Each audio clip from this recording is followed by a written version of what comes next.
In 2017, when Trump came into the White House for the first time, on day one, he signed exactly one executive order. It was targeting the Affordable Care Act. In 2025, he signed 26 executive orders on day one. One withdraws the U.S. from the Paris Climate Accord, eliminating birthright citizenship, setting January 6th rioters free, declared an energy emergency, and recognizing just two sexes, male and female. One of the difficulties of covering Donald Trump is it's always hard to know where to look first, where even to look at all. Back in the day, I used to do a policy podcast at Vox. Hello, welcome to another episode of The Weeds on the Vox Media Podcast Network. I'm Matthew Iglesias, here today with Ezra Klein, Dara Lynn. The Weeds. Matt Iglesias is now the author of the excellent Substack newsletter, Slow Boring. I mean, I think that it's... And Dara Lynn is now a senior fellow at the American Immigration Council. Thought it'd be good to have a bit of a reunion with two of the people who follow the policies that Trump is working on most closely to get into the guts of what is actually changing and what, as of yet, really isn't. As always, my email, Ezra Klein Show at nytimes.com.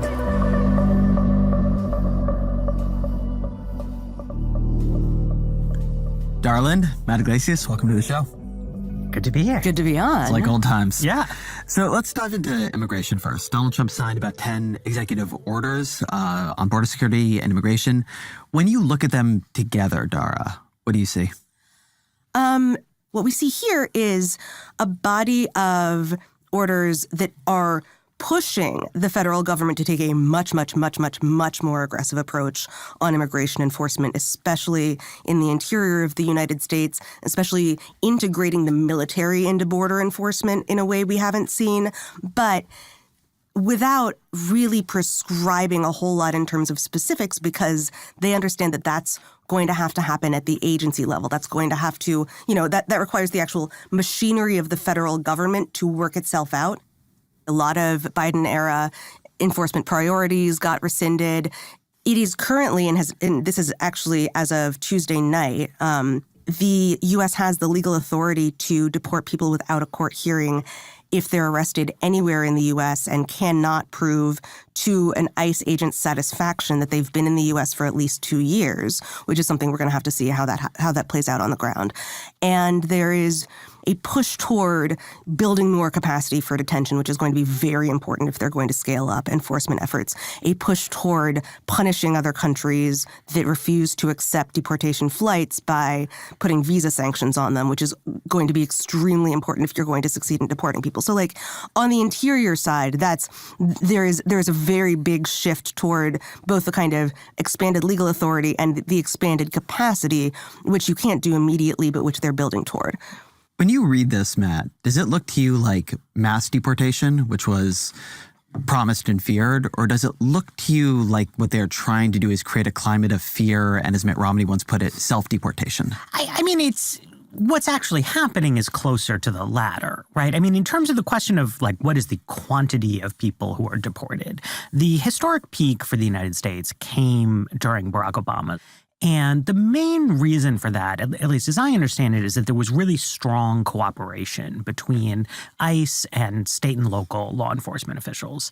And basically, they were picking people up out of jails all throughout the country, which is a very efficient process. If you're thinking of deportation as a resource-intensive kind of operation, people who are already in custody are the easiest people to deport. And then numbers started to come down because of policy changes in blue states, then different enforcement priorities, things like that.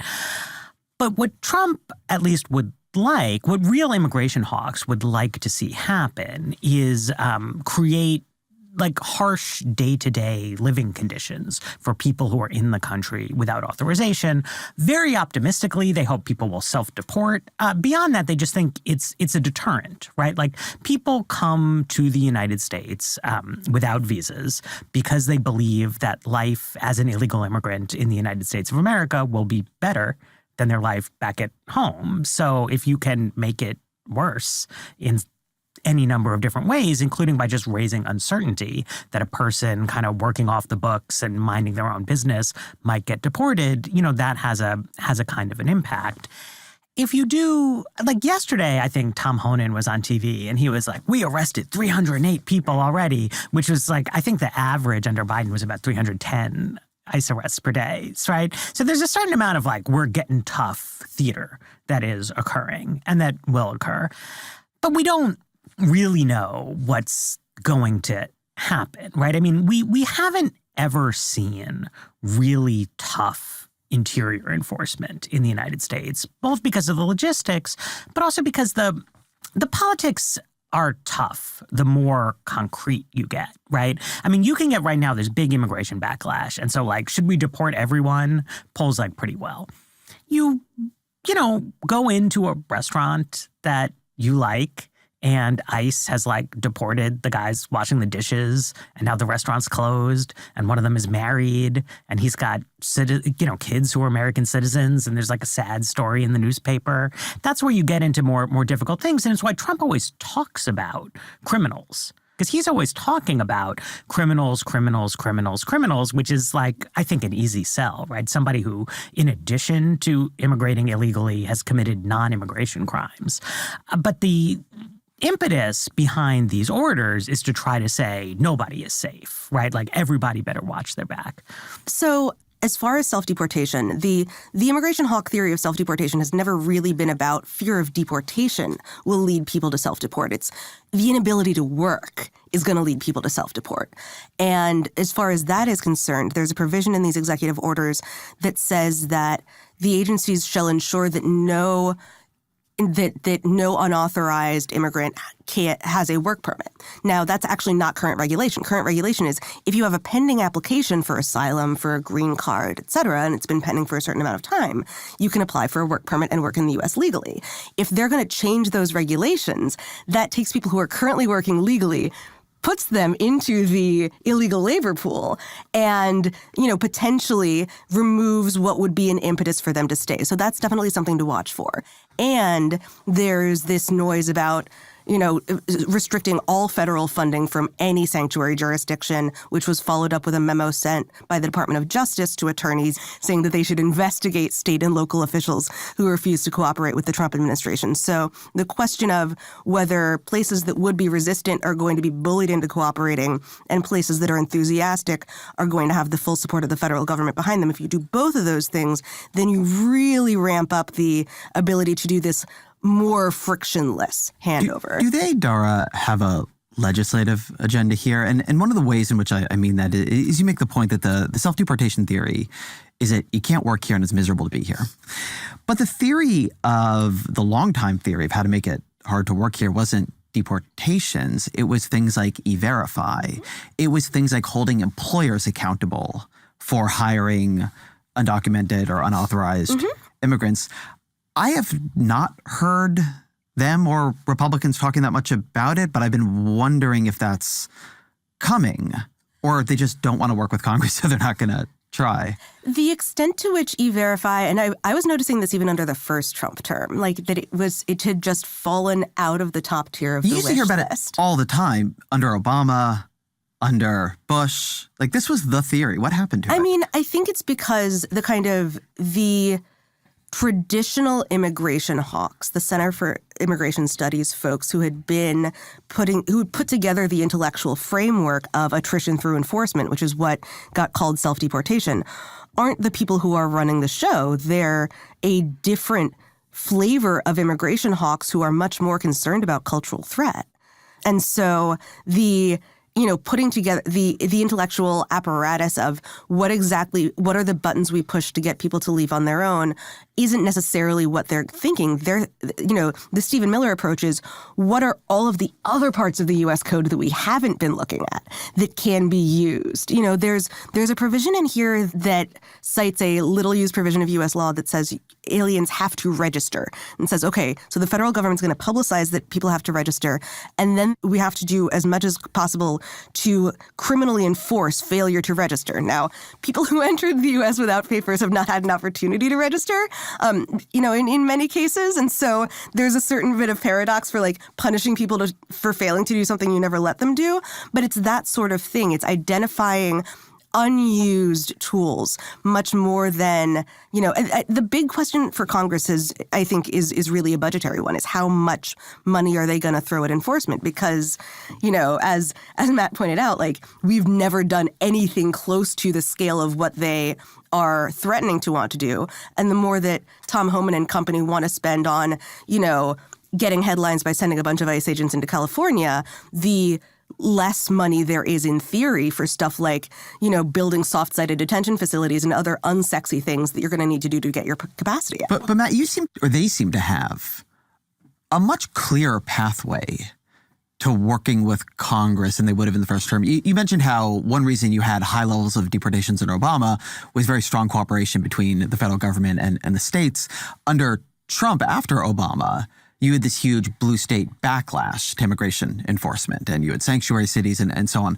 I mean, we're in New York City right now. I think Eric Adams would love nothing more than to cooperate with the Trump administration. but even among Democrats in Congress, even among the kinds of Democrats in Congress who were resistance Democrats in 2017, 2018, you saw them move to working with Lankford on the Murphy-Sinema-Lankford bill that then Kamala Harris ran on. That was a big shift, right, for Democrats. And now you've seen a bunch of Democrats sign on to the Laken-Riley bill, which is a very sharp shift right for Democrats. So it seems to me that if the Trump administration wanted to kick off a policy process with Congress that is trying to toughen enforcement on the employer side, it's a very different political alignment than it was in 2018. I think, yes, clearly, the politics have shifted in Blue America, I think particularly around removals of people who've been arrested. And that to the extent that Donald Trump wants to, work with people and get back to an Obama-type policy agenda there, I think he could get it done through a mix of political fear and sincere change of heart on the part of Democratic officials.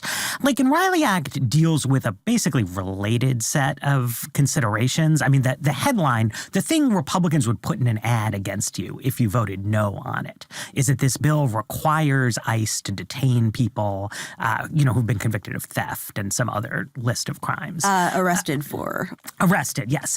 So the objections to it relate to sort of due process. I mean, people can be arrested for things they have not committed, but also it creates a lot of state causes of action where you can sue the federal government for having not done X, Y, or Z.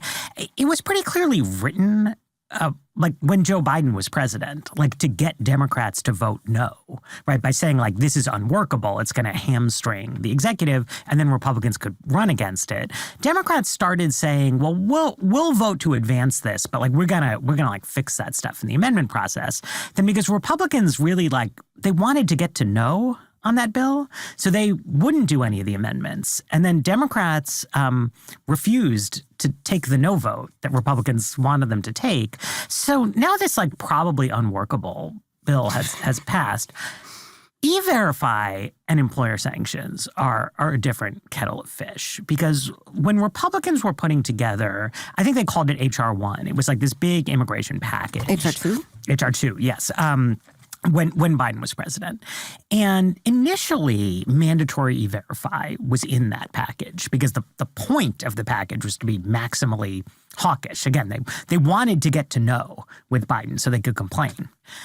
But that's a sticky point for Republicans, and it raises the question of where does Trump want to go with this ultimately in terms of workplace raids, other things that are bothersome to the business community versus just kind of picking fights with progressive mayors and governors about local law enforcement cooperation. Dara, the piece of this that people I think have heard the most about is the executive order on birthright citizenship. How did you read that? Just laying out what it does. The birthright citizenship order declares that it is the position of the U.S. government that anyone born after February 19th of this year whose mother is either someone who does not have legal status in the United States or who has some form of, temporary visa or other temporary protection in the United States, and whose father is not a U.S. citizen or green card holder, is not a citizen of the United States by birth. most of the text of the executive order is a defense of a very novel legal theory that is not only is the 14th Amendment of the Constitution not as it has been interpreted by, the Supreme Court for over a century, et cetera, but that we can change that interpretation via executive action and simply declare it by fiat. You could think of the birthright citizenship debate as having two components. One, which I think everybody was expecting them to go after, was children born to people who are not here legally. Mm-hmm. And then there's this other question that they added into it, which is people who are here legally. They're here on a student visa. Mm-hmm. They're here on an H-1B visa. Some people have called this a Kamala Harris provision. I know many people who were born in the United States this way. And this has not been nearly as contested, but they added that in too. Mm-hmm. Matt, how did you understand that? I think that part of it, and you saw this back when during the they're eating the dogs, eating the cats controversy, which is that the sort of MAGA movement has tried to redefine people with things like temporary protected status or people with asylum applications, in the process as illegal immigrants, right? When in a legal sense, it is not illegal to arrive without a visa and then benefit from a grant of TPS, et cetera, et cetera, et cetera. I think Vice President Vance, who's more cogent than President Trump, has, explained that, in his view, this is like a loophole. This is like lawyer BS, right? And so I think part of the intention of this expansive order is just to sweep all those people in. The fact that it also applies to people with totally normal, uncontroversial visas, like Trump was out saying that he loves the H-1B visa program, that he employs lots of people with H-1B visas. He clearly doesn't, and I think he's referring to a different H-2B. There's never been a question that, you are allowed to come to the United States on a J-1 visa. You're allowed to come on a student visa. And then, people get into relationships, particularly people with employment-based visas are often here for many, many years before they get a green card. And there's never been a political controversy about that I'm familiar with. And it's quite, they really don't like immigrants, at least some of the people behind this policy, in a more extreme way than the president's official position. And I think they are signifying that. And people should rightly read into that something I think a little bit menacing about the ultimate intention. Are they just creating a piece of this? It could be lopped off in the courts or even just in public debate. Or, the extreme position is that you don't want to have birthright citizenship for people here on student visas and H-1B visas. But the position then you're left with, which is the one they really care about, is you get rid of it for the children of unauthorized immigrants. So I don't think so. And, the reason I don't think so is because, yes, we've never had a big political controversy around people on student visas having children, but there has been political controversy around people on temporary visas having kids in the United States. There, when Trump was running for president the first time in 2015, 2016, there were a couple of news cycles about birth tourism. And, the practice of getting a tourist visa, spending that, often spending that time at a designated resort for this purpose, having a child during the time you're on the 90-day tourist visa, and then that child, who is not necessarily raised in the United States, but is raised in, whatever their parents' home country is, has the benefit of U.S. citizenship at some later point should they choose to act on it. And that is, that was a very big target of the kind of Bannon wing of the MAGA movement, which is very concerned about the lack of assimilability of, in particular, Asian highly educated immigrants who are, taking jobs that could otherwise go to disadvantaged Americans. And so I think that it's not obvious to me that if you bisect that and say, well, we really only care about children of unauthorized immigrants, that really does satisfy everyone, because the question of birth tourism has been tied up in the question of birthright citizenship as the Trump, as Trump world has understood it over the last decade. Doesn't the existence of birth tourism suggest there is something indefensibly broad in the way that the citizenship has been interpreted. I am as pro-immigrant as you, I think, can possibly be. And I think that's abusive of the rules. It is surprising to me that this has continued to exist because when you seek, there's like an entire regime in place that is designed to prevent people from being issued visas that are going to abuse the terms of those visas, right?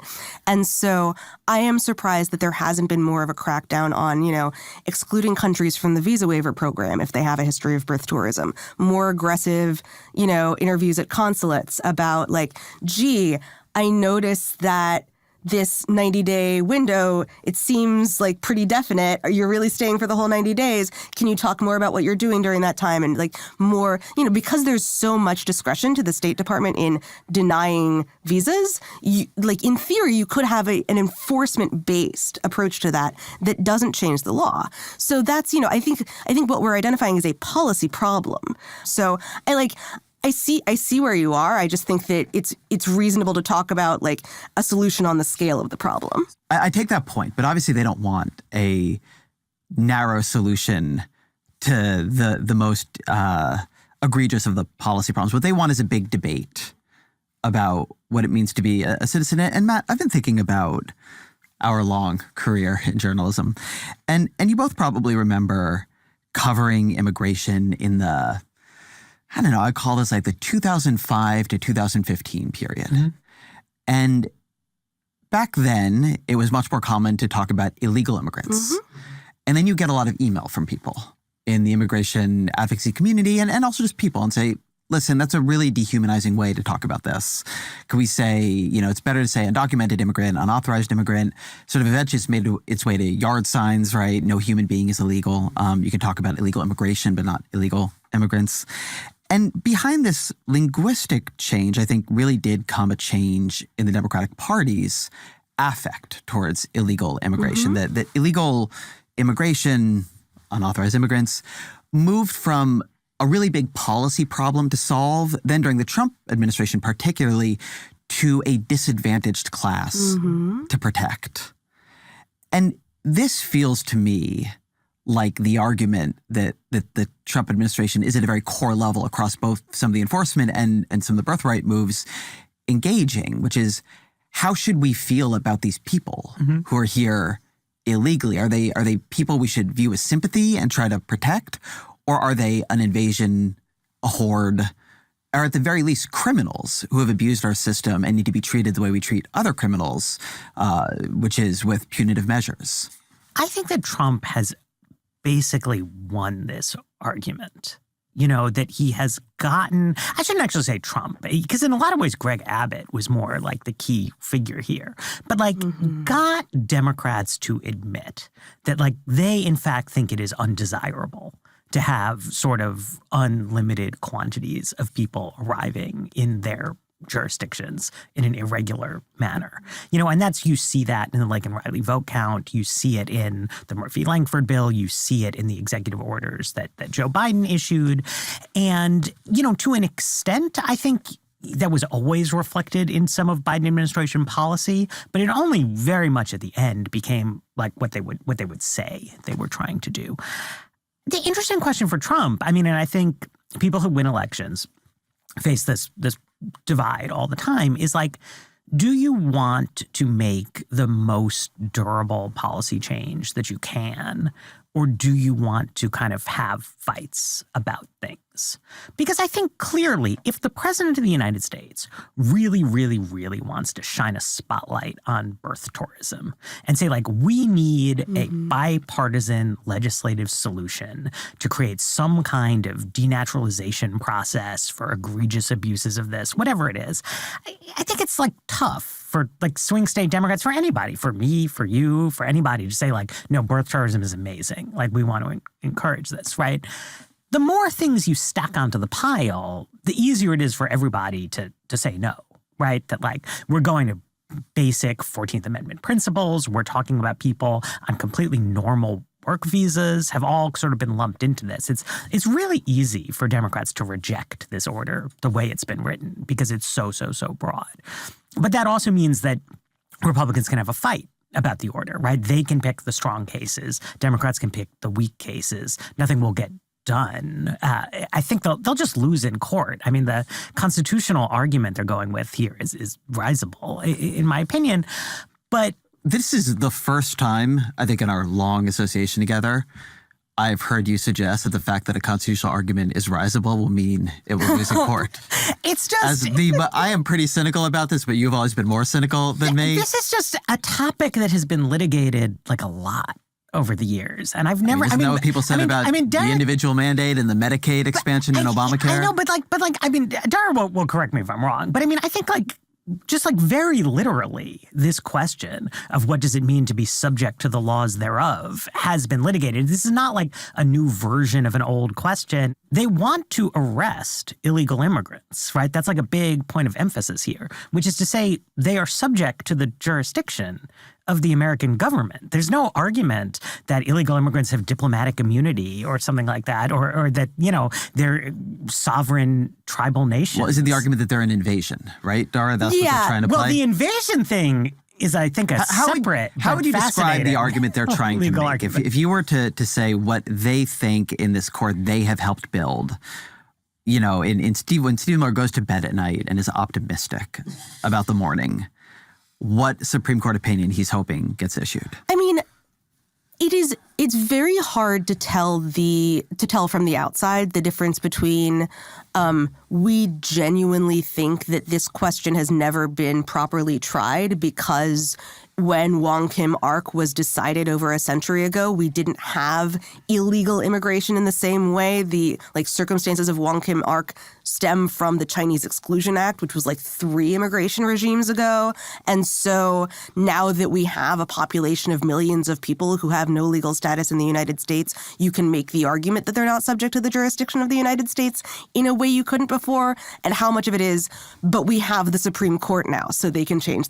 I genuinely don't know if we can tease those two apart, and I don't know how much it matters to do so, right? Ultimately, the arbiters on how much Calvin ball we're playing with constitutional law are the people in robes.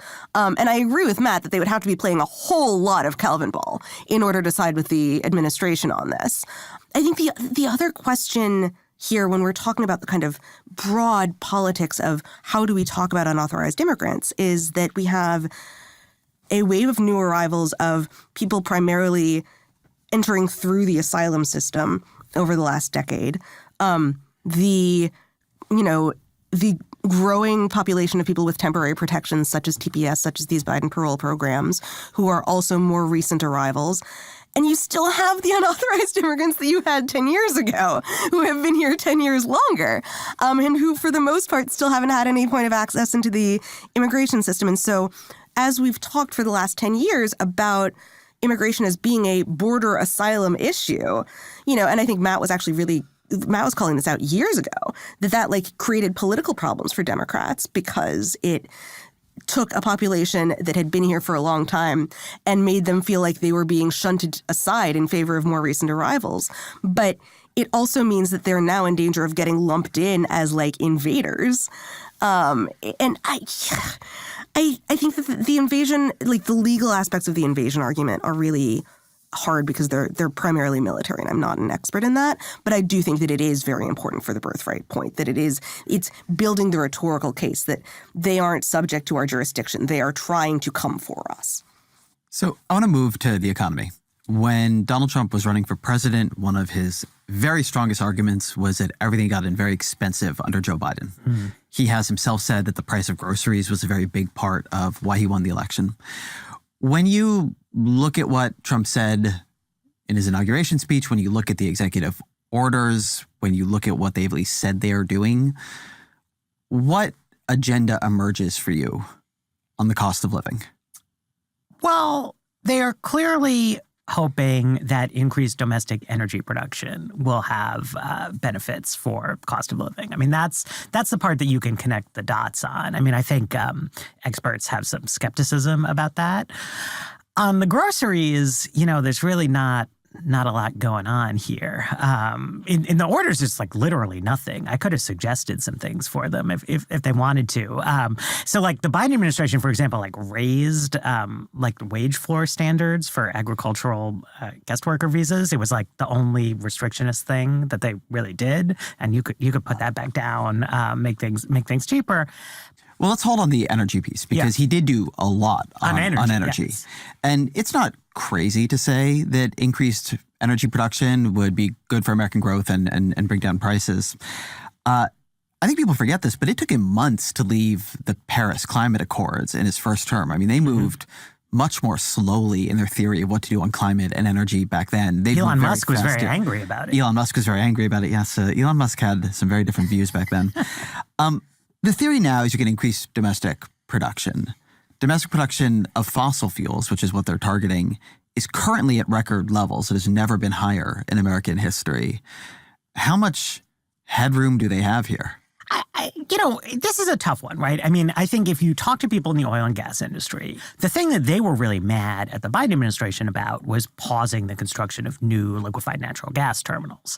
The Trump administration has done what the industry wanted there. I think he's correct, too, frankly. And this will increase American natural gas production. But the reason it will increase American natural gas production is we will be able to export more gas, which, as the Biden people like to point out, will raise the price of domestic electricity, not lower it. The thing that the oil and gas industry wants is more demand for their products. That's what these LNG export terminals are going to create. And that's what sort of the federal government, foaming the runway for permitting of big data center projects is going to ensure that there's a lot of demand for natural gas. But is it going to make it cheaper for you at home? Like, probably it might make it more expensive. It's just ambiguous in terms of its basic upshot. Similarly, he's going to rescind some of these electric car type regulations that Biden issued. But I think people will continue to buy more electric cars than they did in the past, one way or another. Again, Elon Musk continues to be out there making his Teslas. So the long-term outlook for oil production... Can I stop on that for just 1 second? Please. For a very long time, I felt, well, look, I don't personally love Elon Musk's sharp rightward swing and all the conspiracy theories.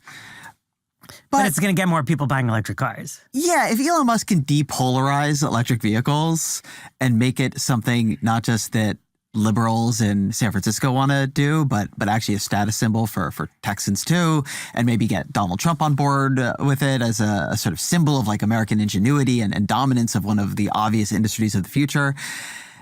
And it's not like Trump is outlawing electric vehicles, but Elon Musk becoming the central consigliere to the Trump administration and his central, in theory, industrialist concern is the rapid adoption of electric vehicles. And Trump's main policy on electric vehicles is to roll back the regulations that were accelerating their adoption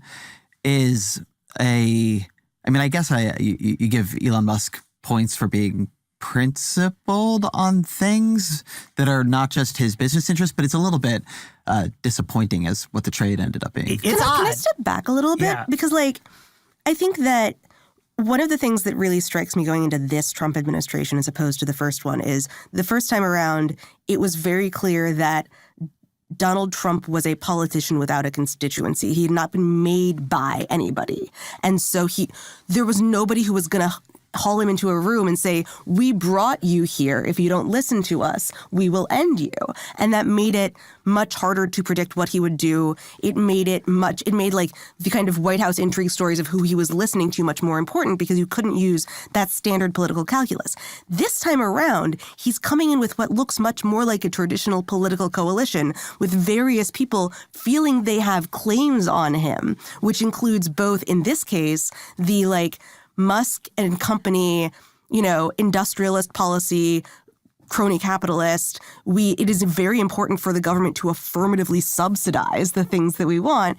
And the Russ Vogt and company massive deregulatory, there's absolutely nothing the federal government should be doing to support electric vehicles. And it's weird for Trump, but it's very normal for politics. And it's going to be interesting to see how this very traditional interfactional divide plays out when the person making the decisions is still Donald Trump, a man who pretty famously doesn't really hold on to anything, consistently enough to make it very predictable which way he's going to fall. I think that's right as a political science theory, but actually maybe wrong about the factions. My understanding of Musk right now is you can imagine Musk in his Tesla guise, not his international right-wing provocateur and funder and attention getter guise, as having plausibly two theories, right? There's always the argument, all he cares about is saving the world from climate change and getting to Mars.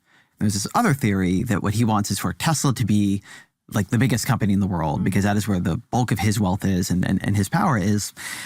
And getting the subsidies for electric vehicles pulled back at the time that Ford and General Motors and these other players are accelerating into electric vehicles and maybe getting to a point where they could challenge Tesla for making good cars. Well, Tesla's a really big advantage. They've been doing this for a long time. They're way ahead of everybody else. Their marketing is way better. People know them. And so my sense of Musk, at least in part, is that he's really, let's call it, chilled out on the climate change question, much less worried about that than he once was, although he still says he is worried about it. And, he got his. The support for electric vehicles is what made Tesla into the company it is today. But Tesla is fine now. And if there's no support for electric vehicles, then it is the other players, particularly the legacy players, trying to climb the electric vehicle ladder who are about to find the ladder falls down under them before they attain, the sort of level of quality and production that Tesla did, again, under years and years and years of federal and state support. I think that's right. What will be interesting will be to see how Democratic states sort of react to this, because Tesla's profits have been accounted for by basically tax credits. Right. This is not as important to their business as it used to be, but it continues to be a big kind of moneymaker for them because California has increasingly strict emissions rules, and then a number of other blue states kind of piggyback on them. Gavin Newsom seems to be trying to see, can he reconfigure that as a subsidy for non-Tesla electric cars? And I think there's legal questions and implementation questions around that. A big picture, though, I think the thrust of Trump's energy policies will increase America's gross domestic product by causing us to care less about climate change and certain other kinds of things. Whether they will reduce prices to American consumers, I think is much more questionable, right? Democrats were going nuts all throughout 2024. They were like, why are people mad about inflation? Inflation's down to 2.4, year over year. And then just well, we didn't forget that there was 9% inflation 18 months ago, and that it was 5% inflation 9 months ago.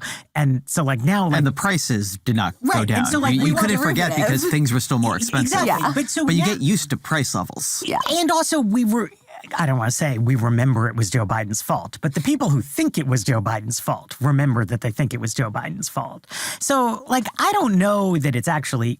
Now, a lot of conservative take slingers will be hypocritical when they pivot back around to being you can't actually make the price level fall. But it's true, you can't actually make the price level fall.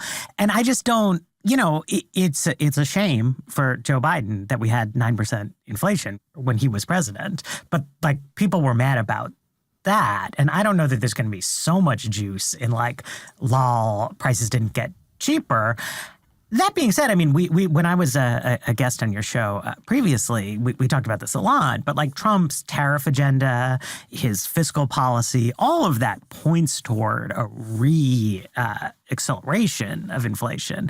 And that's, perilous, even if it doesn't get up to 9. Although that's something we saw, Dara, which is that he did not come in on day one and impose a bunch of new tariffs. I was wondering where the tariffs were. We're studying the creation of an external revenue agency, which definitely sounds to me like the kind of thing you do when you don't want to put into play your big tariff proposal, right? We're creating a blue ribbon commission. But then he did say there's going to be tariffs on Mexico and Canada starting in February. One of the questions on tariffs has always been, does Donald Trump really, really, really want to find a way to get to yes on tariffs? Or does Donald Trump love the ability to come into a negotiating room and say, if you don't give us everything we want, we'll tariff the hell out of you? Like, this is, the arguably the signature policy win of Trump's first term on immigration was getting Mexico to agree to accept large numbers of people across the border who were waiting for asylum hearings in the United States, which he accomplished by threatening Mexico with really punitive tariffs for months and months and months. So, I think that this is all consistent with we're using tariffs as a big stick. Yep. And now that Marco Rubio is actually Secretary of State, he gets to play good cop and go in and tell Claudia Sheinbaum, here is the way that you can avoid these tariffs that the president really wants to put on you, but I have your back. But I'm actually not sure. There also really does seem to be a belief among Donald Trump himself and at least a professed belief among some conservative intellectuals that tariffs are affirmatively good for America. So if he ends up saying, oh, we've suspended all tariffs because Canada, because we're taking the win with Canada and Mexico and China, does that leave a constituency unsatisfied? I think, I think some foreign leaders have to ask themselves if they want to call the bluff here. Because you're right, Dara, right? I mean, Trump in his first term pretty effectively wielded the threat of tariffs as a kind of negotiating strategy. Then during the last 6 months of the presidential campaign, Trump's business community supporters were everywhere in the business press and amongst themselves, telling people, don't worry, don't listen to what Janet Yellen and Kamala Harris and, Ezra Klein are saying about this. The president is just using this as a negotiating tactic. Trump, during the lame duck, he just tweeted or Truth Socialed that there's going to be 25% tariffs on Canada and Mexico. And then Trudeau put out some announcement that was we're going to get really tough on fentanyl. And then Trump took yes for an answer and was oh, the tariffs are off. But now he says they're going to be back on. And I hesitate. These people, they got to listen to their own advisors. They got to think about what's what. But, you don't want to be a sucker in every negotiation, right? At a certain point, somebody has to be willing to say, Mr. Trump, it appears to me from your behavior that you, in fact, know that these tariffs are a bad idea and are doing a ploy. And I can, read to you the passage from The Art of the Deal where you talk about how you like to bullshit a lot in negotiations and make dumb threats. And, if you do this, it will be bad for my country. It'll be bad for your country. The exchange rates will also adjust. It's going to be political blowback on you, though, not me, because people know this is your stunt. And, just leave us alone. It's risky. But the fact that they weren't in the day one, right? I mean, it does call into question, right, that maybe these business guys were correct. I mean, that's the question I think I'm really asking here. Were the business guys correct? He doesn't want to do this. He's not going to do this. I thought it's been interesting that Bob Lighthizer, who was Trump's trade representative in the first term, and is widely considered probably the most effective single member of the Trump administration in the first term, is not anywhere there, right? There was you heard him talked about for Treasury Secretary, you heard him talked about for Commerce, but he's in Florida somewhere at the moment, right? There's just a New Yorker piece on him.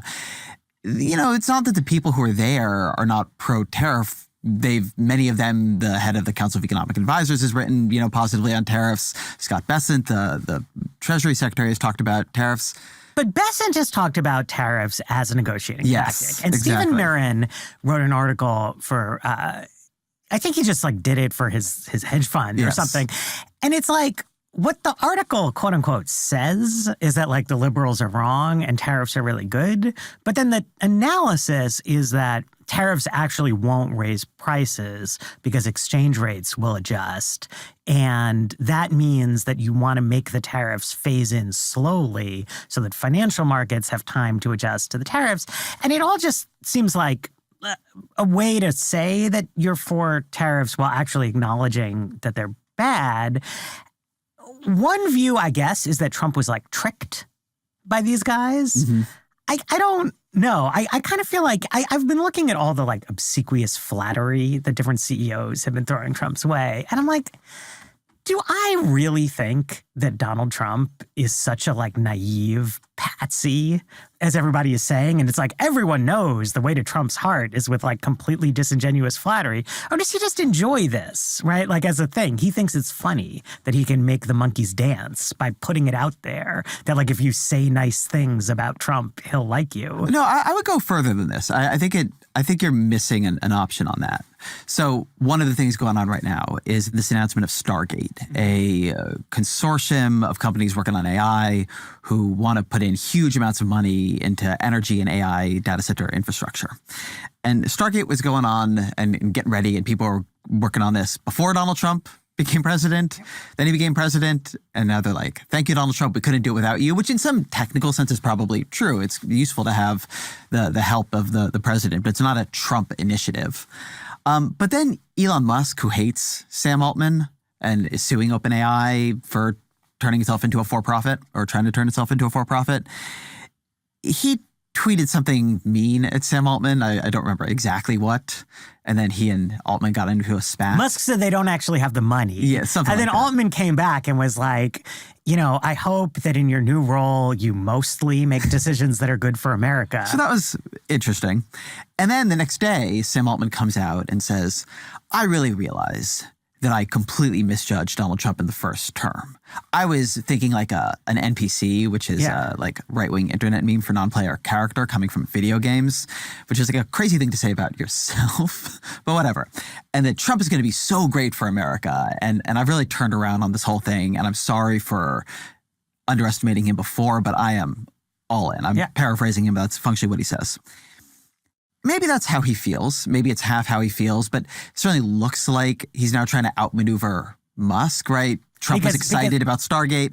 Musk is undermining Stargate. And now Altman comes in and says, God, Trump is so great. Well, and Musk retweeted a December 2021 Altman tweet where Altman had been praising Reid Hoffman for how much he spent on defeating Trump and saying that like liberals don't know like how much they should appreciate Reid Hoffman. The point I want to make on all this, because it's amazing to talk about, I guess, and depressing, but is it something, I think there's another option between Trump is a patsy who will believe any level of flattery no matter how disingenuous, and Trump is a cynic who just enjoys the flattery, which is that Trump understands speech as a form of action and commitment. Mm-hmm.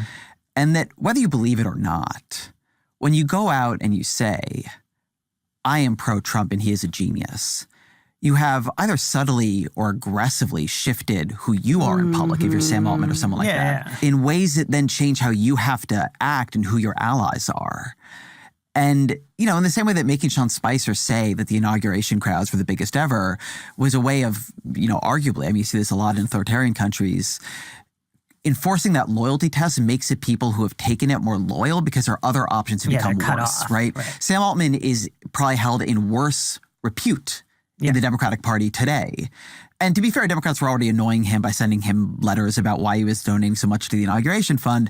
But if you move Sam Altman out of the Democratic Party because you get him to say very nice things about Trump and that makes Democrats mad at him and then he gets mad at the Democrats, then you actually have increased his loyalty, whatever the real content of the flattery was, because to speak that way is to take an action. It's to reorient your alliances. And then your incentives change and they change in a pro-Trump way. I'm not saying Trump is a mastermind. Lots of strongman leaders have come to this theory independently. It's just a way human beings work. It's a way corporations work. You make people go out, and whether or not they really agree with the new corporate policy, if they have to say they agree with it, then they sort of have to act more like they agree with it.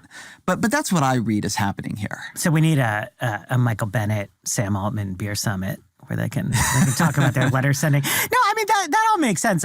I think it's like, a year ago, I was really, maybe even 6 months, I was really on like no, like Trump is a tariff fanatic. Like that's why he keeps talking about this. That's why he's having so much problems with these things. But there are now doubts, significant doubts in my mind based on the team that he's assembled. Because he has, to your point, gotten them to sort of say that they're for tariffs, but they kept enough caveats in that analysis, right? Like they didn't act. If you look at Besson's statements, Mirren's statements, the things that they've put on paper, they did not like burn their bridges with conventional neoclassical economic analysis, which is different from, there was this Wilbur Ross paper where they were like net imports are subtracted from the GDP calculus. So therefore, if we balance trade, GDP will go up.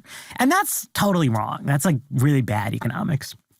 And everybody wrote that, was like, these guys are numbskulls. And so that was this kind of bridge burning movement, right? Where if you're willing to make a statement like that, you are not going to be like welcomed back in the polite society of people who understand international trade.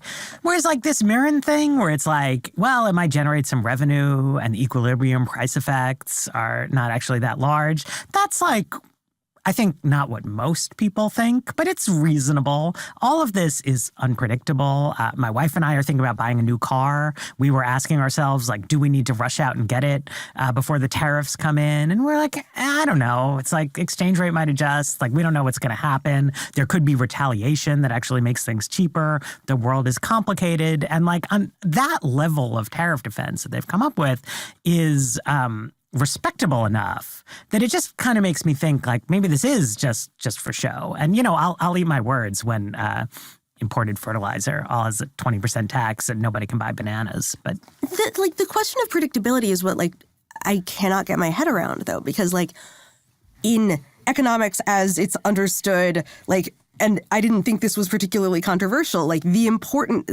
fundamental insight of law and economics is that firms require predictability from the government in order to make internal decisions. Not knowing whether there are going to be tariffs on your products or whether you're going to have to, you know, devote a tremendous amount of, you know, attention capital to flattering the president and having your CEO do that instead of a lot of other things your CEO could be doing. Like, you can imagine that being a problem. It does seem to me that, like, at a certain level, there should, that like the inability to know whether there are going to be these massive tariffs has to have some kind of knock-on economic effect, right? But only if you buy that it only has a unpredictability effect if the business community actually acts like it's unpredictable. But I think they've all persuaded themselves, perhaps correctly, that it's not unpredictable. That you might have specific tariffs, and we've already been having tariff back and forth with China for some time, including under Biden. So I think there is an expectation that you're going to have tariffs on China. Those might go up. That's probably somewhat priced in. But, you know, the business world is not acting like we're going to have 20% tariffs or 10% tariffs on everything. If it happens, then yeah, that's going to be a hit. In part because they're not preparing it, that's actually a hedge against it happening in a strange way. Like, the worse hit you can persuade Donald Trump it will be to the stock market, the less likely he is to do it. Like, you could really imagine a day where there's a big Wall Street Journal story, and it says, on Monday, the tariffs are happening. Yeah, it's happening. It's on. And then it's going to be a crash. And then there's a 3.5%, you know, there's some significant drop in the Dow. And then all of a sudden they're not happening on Monday, right? That's a thing I a little bit think is going on here. By acting like it's not happening, you probably make it a little bit less likely that it happens. One of the other dogs that is barking a little bit more quietly than it was maybe a month ago, in between Donald Trump winning and Donald Trump taking office, we heard a lot about DOGE, the Department of Governmental Efficiency. Sure did. Co-run by Vivek Ramaswamy and Elon Musk. And they're all over X and having big debates about H-1B visas and, you know, what spending to cut. And there was a big Wall Street Journal op-ed they did where they said that they were going to advise DOGE at every step to pursue 3 major kinds of reform: regulatory rescissions, administrative reductions, and cost savings. Musk talked at times about cutting as much as $2 trillion from the federal government, then said, you know, maybe you don't get quite there, but you cut $1 trillion. Now we see the EO on DOGE. Ramaswamy is out. And the executive order's mandate is, quote, modernizing federal technology and software to maximize governmental efficiency and productivity. What happened there? It's a little bit hard to say. So literally, right, it was the Obama administration created the United States Digital Service. Yes. Back when exciting Silicon Valley entrepreneurs were mostly Democrats, with this idea that you could improve the efficiency of government by having elite tech strike team. I know people who've worked there. Doge is now going to be the new name of the USDS, which will be the United States Doge Service, so that they can reuse the logo, which I guess is efficient. And it is now zeroed in on changing IT procurement, which seems like a good idea. From everything that I've heard about federal IT procurement, it is an area that is ripe for reform and some increased efficiency. I mean, when all these Doge op-eds were flying around, I think if you looked at, the more sober-minded people in conservative think tank land, they were all saying, guys, this isn't going to work. That's not how the government works. You can't just come to the agency and say, there aren't regulations anymore, because I don't know what to say. It's the government. We have laws. We have courts. We have the Administrative Procedure Act. It is true that the government is not run as efficiently as a well-run startup. Because unlike at a well-run startup, you can't just decide something isn't working and shut it down. You can't just lay somebody off because you think they're super. All of that is accurate, but it's genuinely true. It's not like you have to change it through legislation. Right. And it's not like it never occurred to anybody that it might be more fun for the president of the United States to just be able to make stuff up or tell people what they should do. You have to implement the laws that exist. Yeah, and I also have questions about who exactly it is who did that realizing, right? It is clear that whoever on the transition team was responsible for drafting executive orders related to Doge had that realization. Has Elon Musk come to that conclusion that he can't just waltz into, the Bureau of Alcohol, Tobacco, and Firearms and say 50% of you are fired and the other 50% have to show me 20 pages of code? One of the things that, as we sort of come to a close here, I have been trying to read the leaves on is, what is Donald Trump's relationship with Congress and legislation about to be? Compared to every other presidency I have ever seen come in, this one has come in with nobody really talking about big bills they want to pass. And on everything we have spoken about, from energy to the economy to immigration to IT procurement in the federal workforce, right? And who you can fire and who you can't. All of that could be much more ambitiously reshaped through legislation. Yep. We know in the background that Mike Johnson, with his extremely narrow majority, is working on a tax bill. I think everybody expects a bill updating and expanding Trump's tax cuts and extending them to at least be proposed at some point. But they seem just really intent on what they can do individually. I'm curious how, Dara and then Matt, you all are reading what seems like a very executive-focused presidency, but in being executive-focused is giving up on a certain amount of ambition that you can only have if you are going to really work on a legislative agenda. I think that everyone is very comfortable with the equilibrium we've seen over the last 10 years or so of instead of policy originating in Congress with legislation, policy originates in the executive branch. Then via litigation, it gets punted to the judicial branch to issue a thumbs up or thumbs down on, and half of Congress is responsible for turning the judge machine on and off. That is the equilibrium we have. Congress has not been super interested in legislating under presidents of either party. And so it is not that surprising to me that an administration that is very focused on areas where there is a lot of executive leeway in terms of, trade negotiations and immigration enforcement has the general attitude that they're going to see how far they can get with the executive branch and know that Congress isn't going to stand up for its prerogative as the legislative branch and try to stop them from doing things that might have been seen as quasi-legislative action in the past. Well, So just one thing I wanted to flag that to me is like, it's small, but it really signifies what you're talking about, which is that the congressional tax writers told the transition, do not issue an executive order rescinding Joe Biden's electric vehicle regulations. We want to put that into the tax bill because since there are tax credits for people who buy EVs, if you rescind it in a bill, that scores as saving money. And you can use that to offset the cost of the tax cuts. And then there were stories that it's all squared away. They're not going to do this executive order. It's going to be part of the pay-fors. It was in the menu of spending reductions. And then Trump just did it. Right? It was not just that he's taking action on his own rather than waiting for Congress or engaging with Congress. He did something that congressional Republicans specifically asked him not to do because they were going to do it, right? I mean, it wasn't a disagreement. And it would make it easier for them to do other things he wants them to do. Supposedly. And I think, I think the paradox of Trump as leader of the Republican Party for a long time now is that he is just not as interested in changing American public policy as the typical high-level politician is. It's been very politically potent of him to just kind of cut off the anti-abortion movement at the legs once it became politically inconvenient for him. He's a very dominating presence in Republican politics.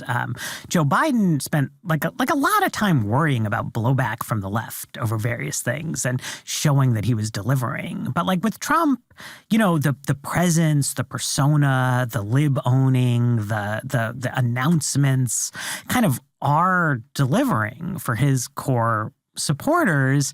And I don't think he stays up at night worrying if they wind up needing to settle for a temporary extension rather than a permanent TCJA. I'm really going to be in for it, But it's actually a really big deal. There's a reason earnest congressional Republicans would strongly prefer to find enough offsets to make this permanent. Because if you make it permanent, that makes life a lot more difficult for the next Democratic president. If it's temporary and a Democrat wins in 2028 or 2032, that's way better for the cause of progressive politics. It's not like Trump won't sign the permanent version or that he opposes this kind of thing, but he's clearly not that invested in this question of permanent policy change. And again, I mean, I was saying this about immigration stuff. I think he's made so much headway politically with this that he could get stuff done in a bipartisan way that overcomes the filibuster that is hard to reverse. But that doesn't seem that important to him versus the position taking, the sense of action. But he genuinely appears to be a much more forceful presence who dominates the scene. And he's really into that. And I just don't know that he cares about the permanence that comes with legislation. I think that is a good place to end. Always our final question. What are 3 books you would recommend to the audience? And Dara, why don't we start with you? This is the most good government normie take to have on this particular week. But I think that The Fifth Risk by Michael Lewis is probably a good book to revisit if you have it, and to skim if you haven't read it, checked it out yet, just for a reminder of the innumerable things that the federal government does that a broad-based attack on the civil service is going to end up, degrading it in some form or another. Demon Copperhead was the only novel I read twice last year, and I think that it is the rebuttal to all of the, pseudo-sentimental, hillbilly elegy debate in terms of what really happened to the rural poor over the last 25 years. And if I don't say an immigration book, I'm probably going to be fired. So Everyone Who Is Gone Is Here by Jonathan Blitzer, specifically the first half, which talks about the 80s and has really great archival material as a reminder that, government is made of people and people make decisions. Matt?